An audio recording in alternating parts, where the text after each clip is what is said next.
L'évolution du contexte humanitaire au Burkina Faso ces dernières années est une donne régulièrement prise en compte dans la planification des interventions humanitaires de la Croix-Rouge burkinabé. Les différentes analyses faites régulièrement permettent d'indexer les besoins réels des populations affectées par la crise dans certaines régions du pays.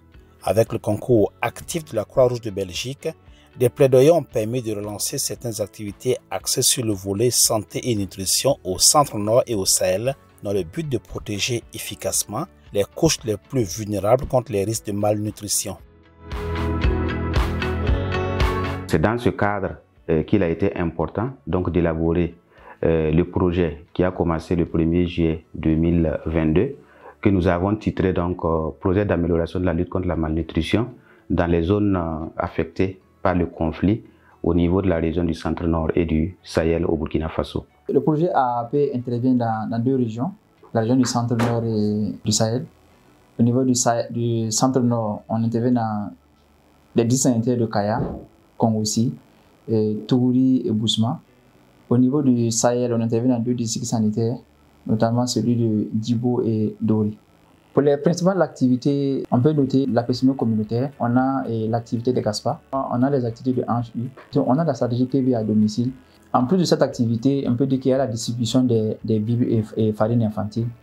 Le projet exécuté dans les régions du Sahel et du Centre-Nord s'imbriquait étroitement avec certaines activités planifiées par les districts sanitaires.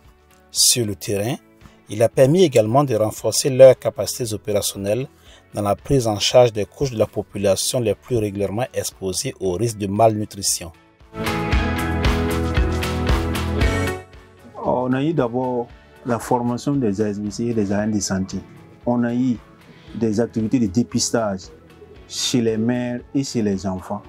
Et on a formé même les mères par les ASBC à ce qu'elles puissent dépister les enfants même à domicile. On a eu des supervisions en conjointe avec les gens de la Croix-Rouge. Et on a eu des GASPA, on a eu les activités d'hygiène. Il y a la formation des ASBC qui est une activité très salutaire qui a permis de renforcer les capacités de ces derniers. Aujourd'hui, arrive à offrir dans le cadre de la PCME communautaire auprès de la population. L'évaluation des ASBC, les performances, ils sont réalisées chaque trimestre. Qui est une activité beaucoup appréciée, que ce soit par les ASBC, également pour les acteurs des districts, qui suscite la motivation auprès des ASBC pour en tout cas la prise en charge des enfants de 2 à 59 mois. Il faut dire que le projet est arrivé avec un paquet d'activités qui était proposé de concert avec notre équipe. Donc, qui s'accorde justement avec nos besoins, ce qui est vraiment ce qu'il faut faire exactement. Donc ça s'accorde très bien avec notre réalité sur le terrain et nos besoins. Il faut dire que ce projet était vraiment la bienvenue chez nous parce que c'était vraiment un besoin, notamment le volet communautaire, où sincèrement avec cette crise sécuritaire et humanitaire qui a entraîné la fermeture beaucoup de nos formations sanitaires. Donc, il fallait en tout cas développer des stratégies pour pouvoir atteindre la population qui est restée sur place.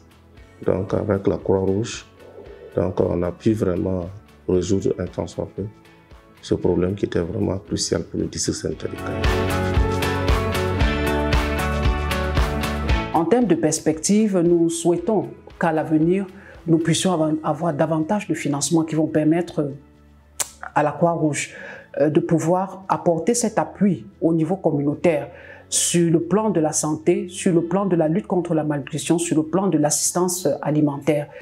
Pour ce qui est des perspectives, en collaboration toujours avec notre partenaire habituel qu'est la CRB et aussi avec bien sûr tout ce qui a été eu comme retour des bénéficiaires, mais aussi des parties prenantes sur le terrain. Cela va nous permettre en tout cas de faire le plaidoyer pour pouvoir mériter la confiance du partenaire afin de poursuivre avec en tout cas les interventions qui sont déjà mises en œuvre, qui répondent en tout cas aux besoins des communautés. Étant donné la réussite de ce projet, nous sollicitons la poursuite du projet et également l'élargissement de ce projet aux autres communes du district.